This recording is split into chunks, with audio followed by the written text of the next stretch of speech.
You are the one who's actually bridging the gap between Europe and GCC for years. So, what first made you realize that the excess, not talent, is the real gap? I always advise make sure your social capital is strong, because whenever you need anything, it's one phone call away.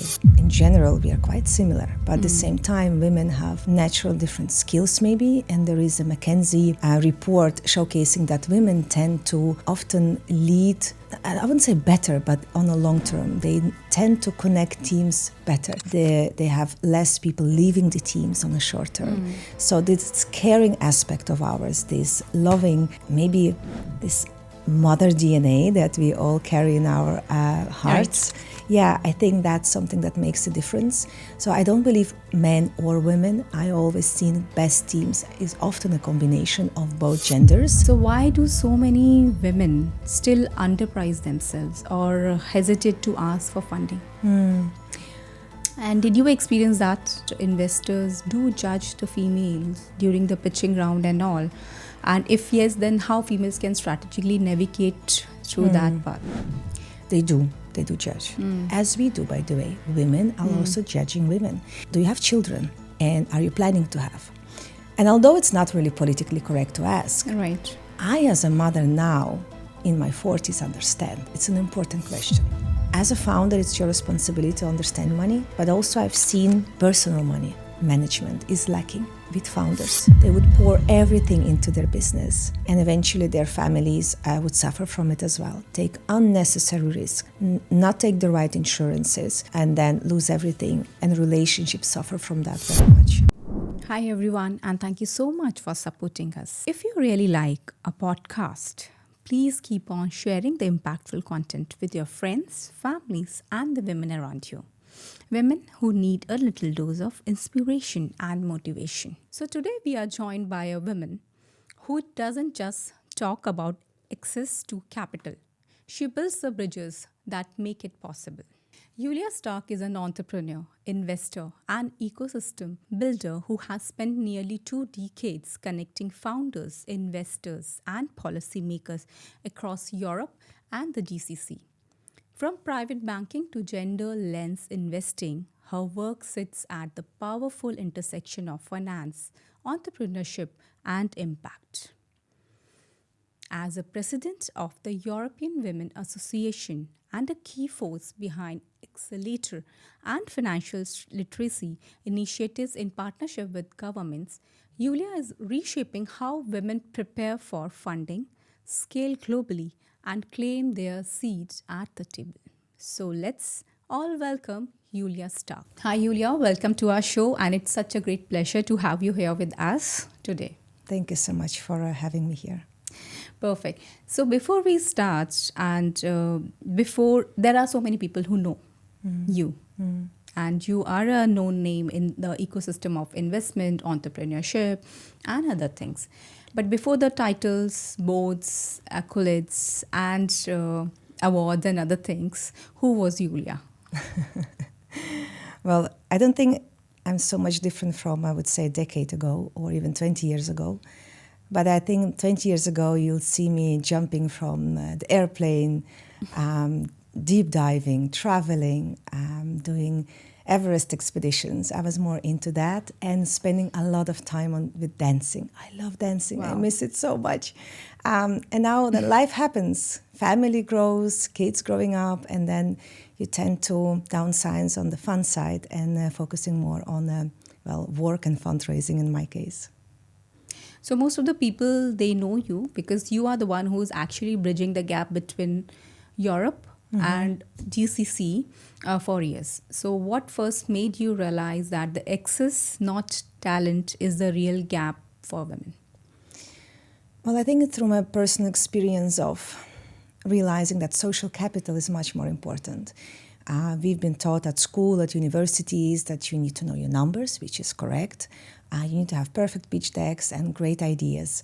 In the reality, I've seen the best women couldn't fundraise. The best ideas were just dying because they didn't have access to funding. And actually, my mom was a great role model. She was the best connector I ever met. And she did it in such a soulful, authentic way. And she could connect to the president, to the minister, and to the cleaning lady with the same type of respect and love and connection. And I admire that. And I learned so much from her. She passed away a few years ago. And I see myself now doing the same thing she was doing, generally connecting. And then I became much more conscious about that. So when I realized how many European companies were expanding to the GCC unsuccessfully, and again, not because the technology wasn't good, but the access was lacking. And I realized that most of the funding happens through warm introductions, it happens through referrals, and most of us don't invest enough time into building that before you even fundraise. Right. And so that's what I've been doing in the last, I would say, decade, is building my own social capital. And it's not a very fun game. You don't see results immediately, unfortunately. So it's not for everyone. I understand that. But if you realize how important your reputation is, and that it's more important how people speak about you in the room when you're not there, and that you build relationships with people of impact, of influence, and then the moment you need any advice or even funding, you would knock the doors and they would be happy to help you, because maybe you didn't effort for them, or you helped them somewhere without anything in return. And I think that's lacking nowadays. The relationships are quite transactional, and Right. it's so rare to meet somebody who really is genuine, who will help you without expecting immediate returns. So any founder, any person, not even founder, I always advise, make sure your social capital is strong, because whenever you need anything, it's one phone call away. That's a great advice, I would say. So if talent were the only factor, would the funding gap between male and female really exist? Well, it's a good question, and there is enough research about that in general we are quite similar, but at the same time women have natural different skills maybe, and there is a McKinsey report showcasing that women tend to often lead, I wouldn't say better, but on a long term, they tend to connect teams better. They have less people leaving the teams on the short term. So this caring aspect of ours, this loving, maybe this mother DNA that we all carry in our hearts. Right. Yeah, I think that's something that makes a difference. So I don't believe men or women. I always seen best teams is often a combination of both genders. Absolutely. And in the UAE, often different nationalities. So imagine having this pool of quite different backgrounds people and trying to manage to bring that together. This is where the true innovation happens. Not easy, by the way, especially I've seen here many international teams struggling with the culture. But at the same time, the innovation happens not because we have only female or male teams. You work a lot with the women founders. Yeah. Okay. So why do so many women still underprice themselves or hesitate to ask for funding? And did you experience that? Personally as well, trust me. So that's not, it's something global as an issue. And there is a study, I worked with Google pre-COVID times in Brussels. And they made a study on why women don't self-promote on a corporate level. And we see there are not enough women on the C-level, in the board positions. How come? Because they're as talented, if not better sometimes. They perform perfectly, but they don't speak enough about it. And Google was quite smart. They launched a campaign. It's called I Am Remarkable. And I was happy to facilitate those workshops at that time in Europe. And we have seen that overall, in all countries globally, women only promote themselves when they're 100% sure they will deliver, in comparison to gentlemen who 40-50% of, okay, I'll figure it out along the way. Yeah, right. So that kind of ownership and confidence is generally lacking. On the other side, other studies have shown that women are initially risk-averse, especially when they are mothers. And that we see that in entrepreneurship in startup scene. Once you become a mother, you are actually slowing down on risk decisions because you're thinking about your team, payrolls, education of your children, paying bills. So you actually slow down. But it doesn't mean that your company won't grow. On a medium term, within, for example, they measured in US, in this case, companies over the 9 to 10 years, and they've seen that women exit actually better, with a better return, up to 9% higher on average than only female. Okay, in the beginning, they took less risk, but on the midterm, they kept the teams, they grew the loyalty, and they could scale eventually better. I completely agree with you on this thing. I think a few days back, I made a post actually on this thing. Based on the experience, this is a thing with the females actually, with us. Like when it's a time to give 100% for others, we are almost ready. We always give 200%. Yes. But when it comes for us, we always try to see like whether are we 100% prepared or not. I mean, like if the same strength, same stamina, same creativity will use on ourselves, I think it would work. You know, I had the same issue, by the way, and I remember. So we are, as a structure, we are a non-profit organization. We are a non-governmental organization. But it doesn't mean that we don't require funding. So us, the same thing as with startups. Annually, we go and fundraise towards our corporations and governments. They are the main donors. But it's the same pitch.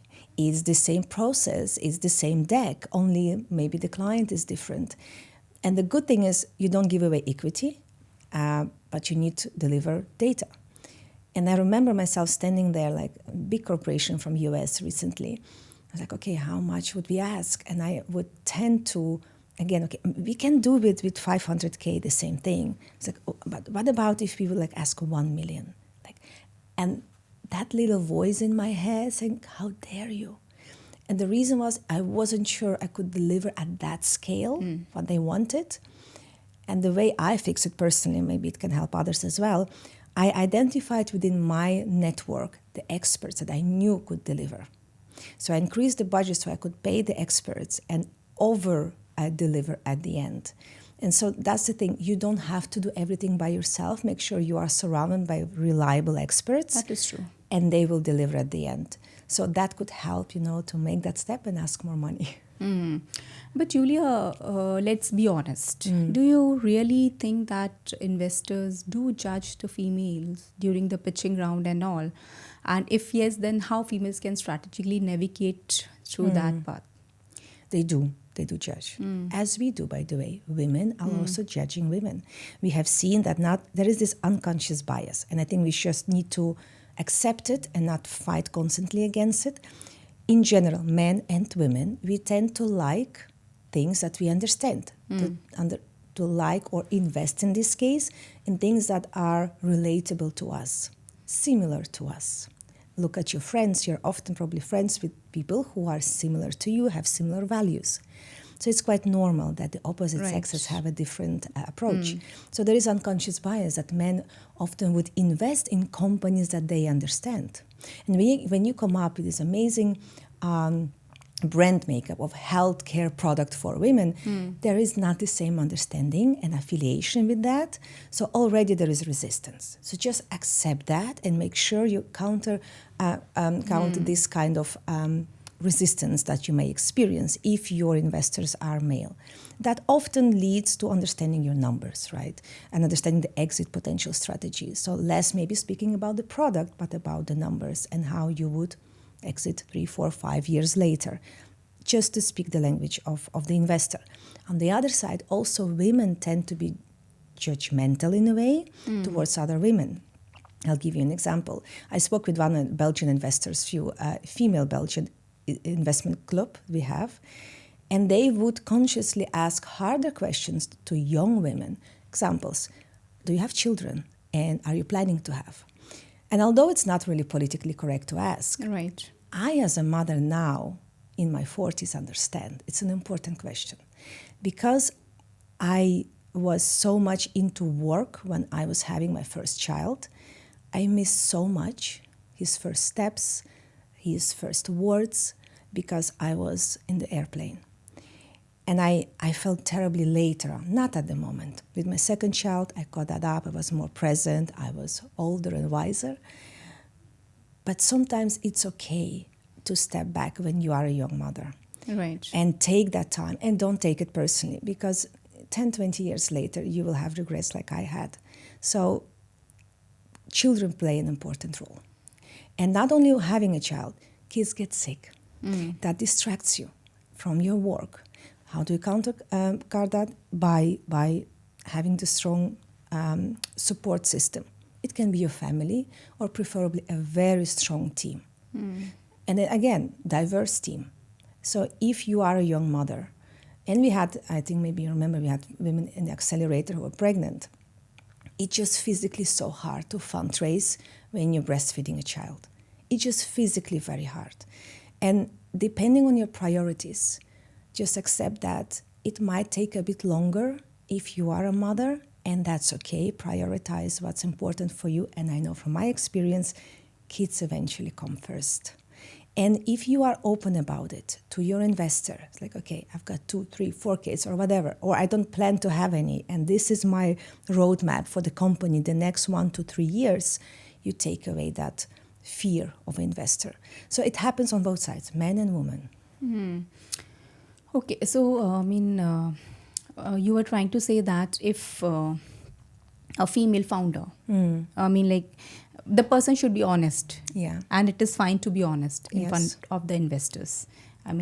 If you have kids, let them know that you have kids, and also let them know that you have a very strong support system Indeed. around you, so Yes. that the kids will be managed as well as the business will be managed at the Yes. same time. Yeah, and also sometimes, if like I'm now 42, if I look back when I was in my 20s having my first child, I would take time for that period and enjoy being a mom and not work that much.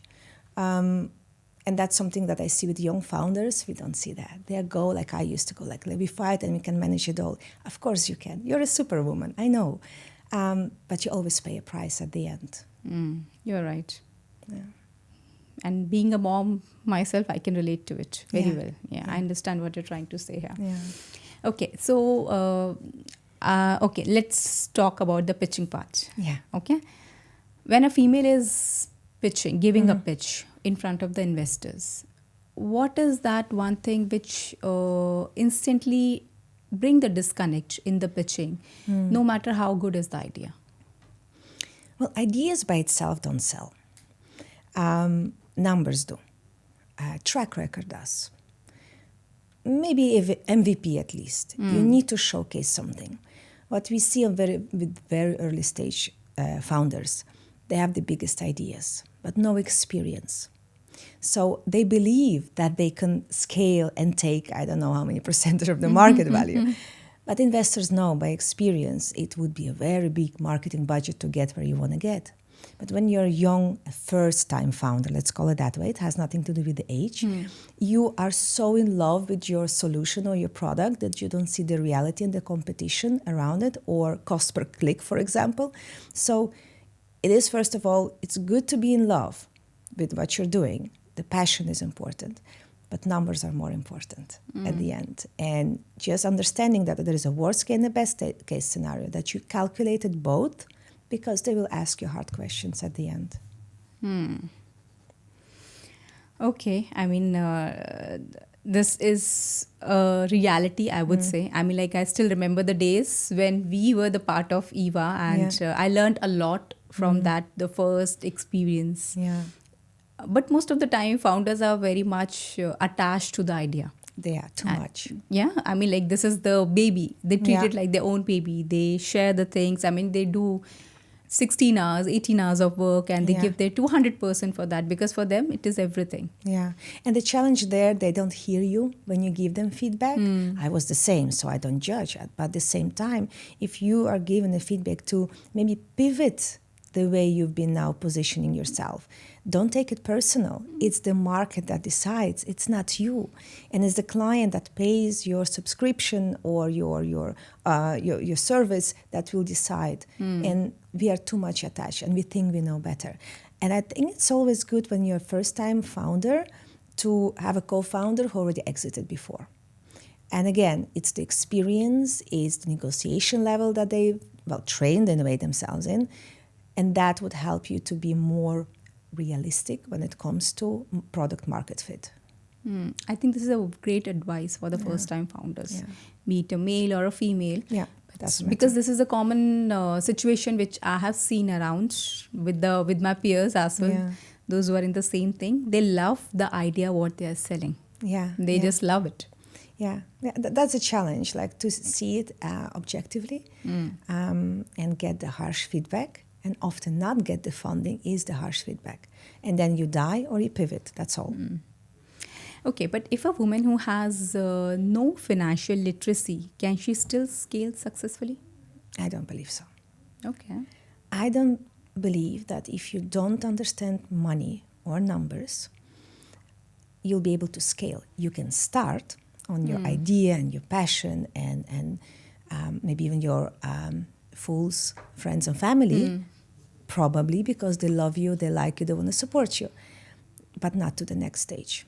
Okay. So understanding money, and not only entrepreneurship in general, because that's already complex, managing the cost you have and the burning rate to understand how long can I survive on this 50K, 100K I just fundraised. That's not, so you need to be able to calculate that. I've seen founders delegating that, hiring part-time CFOs, and then things happen that you don't oversee, too much money is being spent or not rationalized perfectly within the time that you have, and then the second fundraising round starts and you already cannot pay the bills or the salaries. So as a founder, it's your responsibility to understand money, but also I've seen personal money management is lacking with founders. They would pour everything into their business, and eventually their families would suffer from it as well. Take unnecessary risk, not take the right insurances, and then lose everything, and relationships suffer from that very much. So if I want to ask you, give the 5 pointers advice to the females to actually work on their financial literacy better if they are founders. Well, I think it's understanding planning. It's important. Family budget, plan. You have children, you've got your rent, but don't forget about retirement. I know you're young, I know you're healthy, but you never know. So start investing in pension funds. And the beauty is when you are younger, you can take more risks. So your ROI at the end on your investment fund is much more higher than if you are considering short-term investment. In some countries, you can even make it tax deductible. I don't think it's the case in the UAE, but in Europe and most of the countries, it makes sense financially to start your pension planning.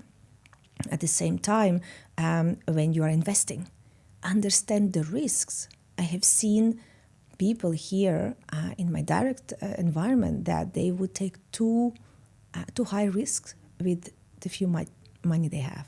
And that's sad to see. I'm an investment banker, so I remember we've been trained to analyze the portfolio and to see, okay, we can only allocate 10% if you're a conservative investor towards shares. Then we'll go to diversified funds, we'll go to bonds, we won't go to ETFs, we won't go to options, or we will not go into crypto. So you have to diversify, and that doesn't really happen much. So I think planning, budgeting, and understanding investment risks is already a lot. If you have that, you're good. And don't forget to pay yourself. And that doesn't happen with founders as well. They will pay everyone, each freelancer they're hiring, but they're the last one to be paid.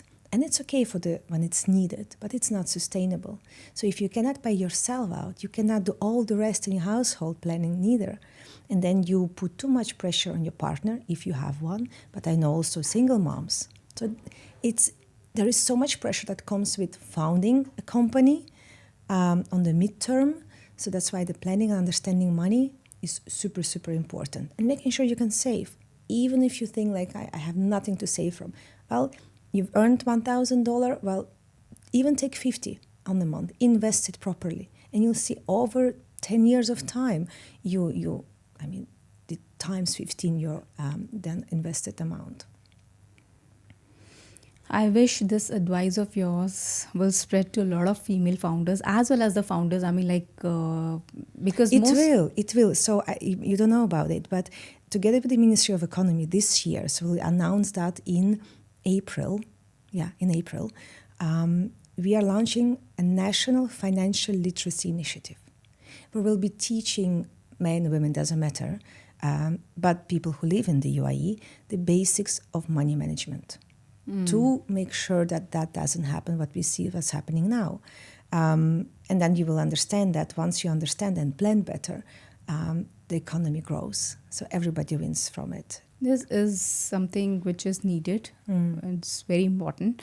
But most of the time it happens like when a person starts a company or found a company, for them it's like all or nothing. Yeah. Right? I mean, Yeah. I've never seen, I don't know, maybe you meet the founders every day.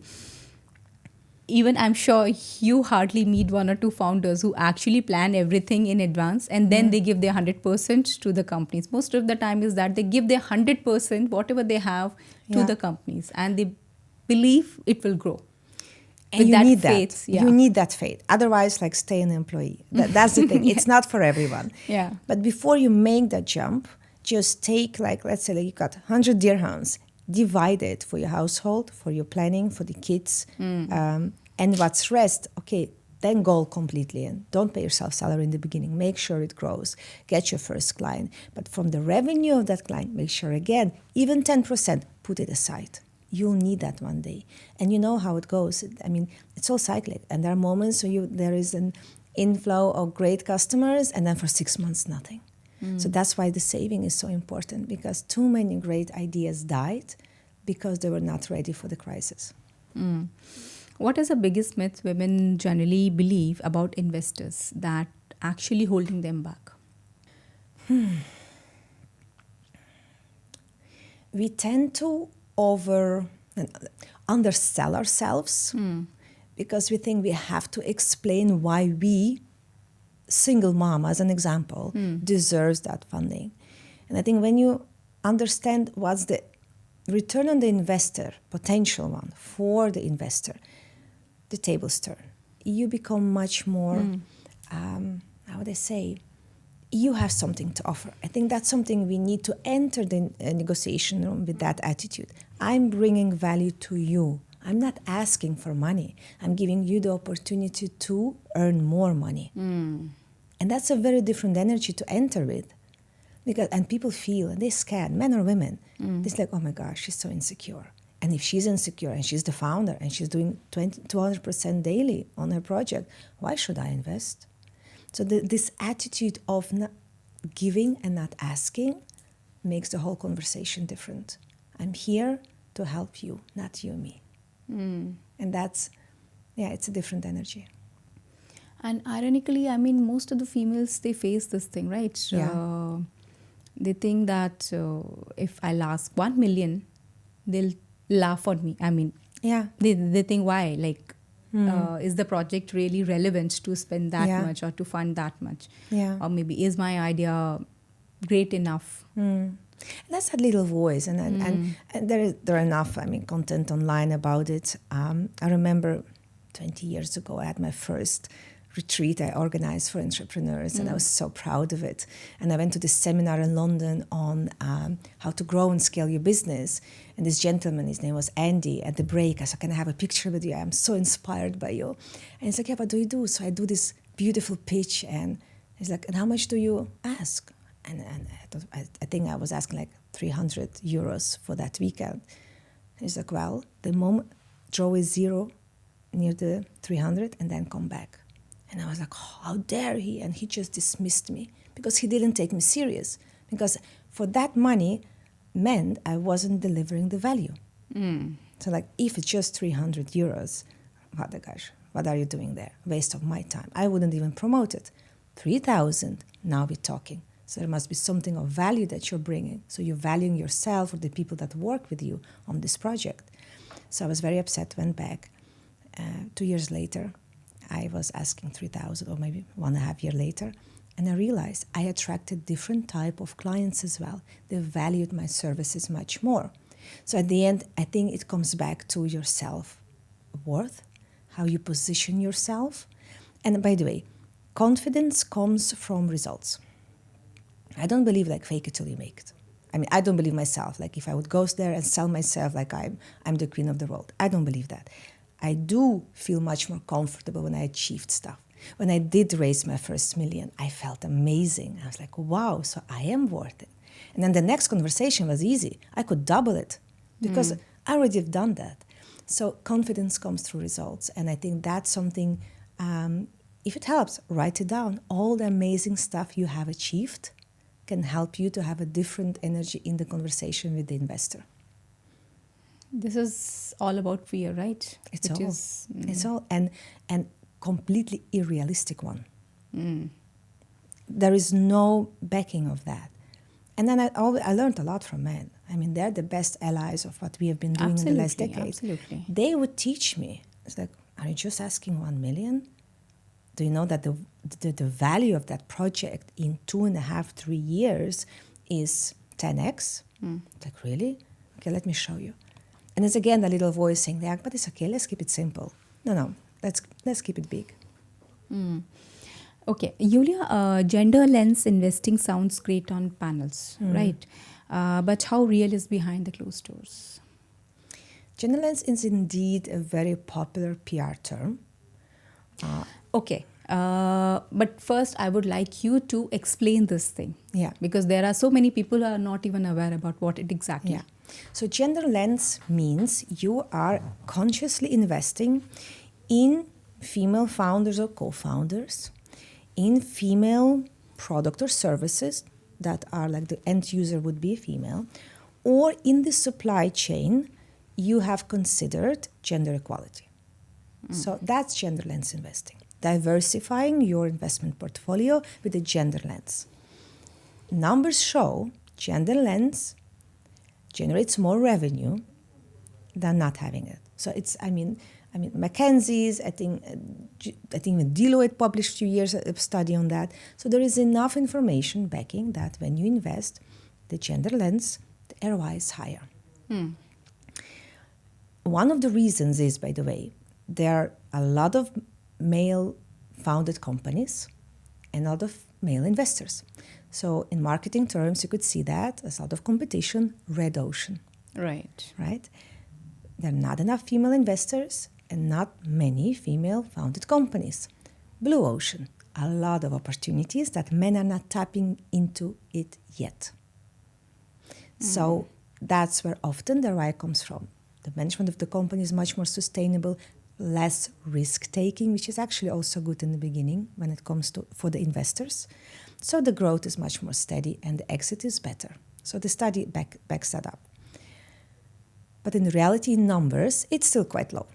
Gender lens, we see less than 2%, or even I think by now 1.5% globally. So the numbers still show we're not there yet. One of the main reasons, as I said, first, there is this unconscious bias by men towards female products, services, women in general. We don't always understand, we don't relate to the service, so I'm backing up. So we tend to use things we understand and like. One of the fastest solutions could be having more female investors. Numbers show, and study shows as well, women invest naturally more in women. They understand the business, they understand the product, they have this kind of, they feel social responsibility towards other women as well. So I believe the first step would be having more female investors at the table. That would solve a lot of problems. We were considering to launch one of the projects in Qatar. We might do that next year, actually focusing on training business angels to invest in other women, female business angels. And that could be already a big solution to the gap that we are seeing today. So it's popular. Some of the European family offices have a mandate to allocate up to 10% of the asset under management towards sustainability or ESG initiatives, which have at least one female co-founder or sustainability goal as well.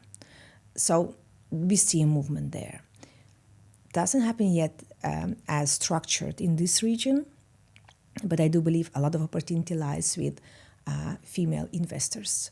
And there is a lot of capital in this generation's hand in the Middle East, in GCC especially. So the opportunity is amazing. But it would be incredible and a game changer. I mean, like, if you are, I would say, educating the females to become an investor so that Yeah. they can invest in the female founder businesses and other thing. Yeah. I mean, that will be great, amazing. Yeah, and you don't have to overcomplicate it. You can just create an SPV, like this special purpose vehicle, where other women bring money together, and it's managed through that structure. It can be like investment club. Right. So it doesn't have to be a full-fledged VC fund at all. Through an SPV, everybody contributes $10,000 a year, for example. And with that pot of money, you as a board select the company you would invest in. And more of these initiatives should be launched, I believe so. Wow, this is nice. Okay. What has been your hardest leadership moment, the one that tested your confidence the most? Probably COVID. Okay. COVID times, we lost everything. Our whole business model was offline, in person. We were doing a lot of initiatives for women in Europe at that time mainly. And when Europe closed down, our whole business model collapsed. We couldn't do anything anymore. We're not ever allowed to. So suddenly you go from, and I just bought a house, by the way. So in February, I buy this big house based on my business plan. And in March, everything shuts down. Ooh. And so you don't, like, how do I pay my bills? Like, what's next? So you freak out completely. And I remember the first month, it's okay, I'll try to be a normal mom. I'll just spend time with the children, walk and cook. But if you're an entrepreneur, like I am, like you are probably as well, it's not enough. Like I couldn't find enough satisfaction in just being a housewife. So I started to draw, and that helped me. I took a big sheet of paper and I did mind mapping. So I put on the paper all the things, that the capabilities we had, access we had. And this is how actually EWA was born as a structure, because we realized if we want to create an impact, we had to go to the governmental level. I've never been there. I don't know what's the agenda, how to get it. I don't know any minister. So it was a challenging journey, but I questioned myself. I think every week I was having my team meeting. I said, guys, I don't know if you can pay the salary. Like, I need to go to Dubai Expo and see what's happening there. And that's how we ended up here and fundraised later and in the UAE. So often the hardest times are those that can reshape your as an identity. I realize that I am not my brand only. I can lose it in one day. What else do I have to offer? And another thing, and that's more in this region, being ethical is very important. Seeing things long term is very important. Not losing your integrity. That is true. It is. Yeah. It's a hard one. There is so much seduction around and opportunities that shine very bright, but often are so unreal. And we women in the male world tend to, how do I say it politically correct, get also attention that's not business related. So you have to stay so strong, so ethical towards yourself and your family to not lose yourself in that attention as well. So, and often I had to say no so often to opportunities, to people, because it didn't align. With and then you your question, that's just ethics and vision, right? Yeah, did I do it right? I mean, I lost that opportunity. I could have done this and that. Now looking back, I know I did the right thing. But at the moment, it's easy, it's dark, and you don't know. Okay, so how can founders can actually rapidly grow, become the sustainable at the same time, following all the governance? I think it's a hard one. Having all these beautiful frameworks in place when you're just building and surviving in the beginning. Right. There are a few things that practically we've done with other founders. You could hire an external consultant who would see the mess you've been creating as a startup and structure it and see it, how we can make it more towards sustainability. For example, some banks give you sustainable loans, but to be able to receive the cheaper loans, you need to showcase that you have some kind of sustainability agenda in your company. Not many startups have that. One of the partners of ours is the MCC. And 2 years ago, they have launched a sustainability hub for their ecosystem, where they actually hire top experts to teach what is sustainability, how can you use that to actually monetize that at the same time as well. And they've got like S&P 500 experts giving that content. They even give you certifications, and you go through a certain few months process. And I believe it is even free for the members of the MCC. So there are some initiatives that can help you to craft that, because you as a founder, you should be focusing on building and selling. The rest you can outsource. Okay. Is there any trend in investment or entrepreneurship, or maybe the financial inclusion, which founders should be aware about, or maybe they can actually foresee for 5 to 10 years? I don't believe you can foresee in 10 years. Look at our lives. I mean, look what AI did in the last few years. I mean, it shifted our way of working completely. So people are losing their jobs massively. So I would focus myself on AI, a strategy. That's what I was about to say. Yeah. I wouldn't make 10-year plans with my startup, not at all. I would see how can I build faster with AI.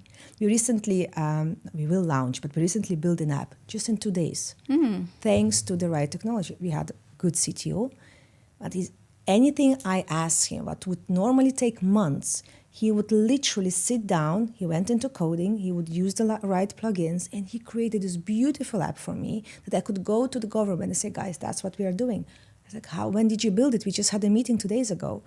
That's the opportunity of AI. Right. So a lot of people will lose their jobs, will lose their businesses, by the way, if they don't integrate AI. Absolutely. So it's a race right now. So if you want to be in, that should be your number one priority. To go with the time to actually implement it. Implement it. ASAP. Now you just train agents for different tasks within your company. See how you can outsource from marketing to sales to development to design. Everything can be replaced by an agent for $30 right now. So investors know that, and they want to exit fast. So if you would actively use it, train your own algorithm, there is so... And now you can still catch up. So I think in a year time, people will understand the power of AI much more, and you'll be losing the business. Okay. So if you would like to give one piece of advice to the female founders preparing for their first pitch, preparing for their first investor meeting, what would it be? That's a good one. There are so many advices to give, but build your social capital. That's the thing. Invest in relationships, strategic ones. Don't just network everywhere. Make sure you've built a very powerful inner circle. That would help you with any challenge you would face, from fundraising to introductions to potential clients or finding a talent. So that's something that hasn't happened enough among women. Somehow, men are doing amazing. They're boys clubs, they're networking, they're playing golf, they're traveling, and we are hustling in the office. So I think we should, as a founder, again, go out there and find strategic alliances before you'll need them. And this is a wonderful advice, because most of the time, females, we hesitate to go out to network. We think sitting at the office or doing all that operational thing is the part of being a female founder and all. And networking is really very important. It is crucial. Strategic networking. Indeed, I've spoke to many female founders and say, Yulia, I've got kids, I've got a team, I've got a household. I don't have time to go out and network. You're right. Don't waste your time on this kind of random networking. Identify where your investors potentially are or your potential clients are, and you'll see there are not so many good quality places out there. And once you get referrals or an invitation to the right rooms, nurture these relationships. And that's your job as a founder, not sit there at the office till midnight and doing the bookkeeping. No, it's not your job. Your job is to be out there to sell the vision of your company. And you cannot do that alone. You'll need people around you to refer you to. Absolutely right. Thank you so much, Yulia, for You're coming welcome. and sharing such a wonderful insight. I'm 200% sure lots of female founders are going to get a great amount of information from this conversation. And thank you so much for coming here. Thank you for your trust. Thank you. Bye.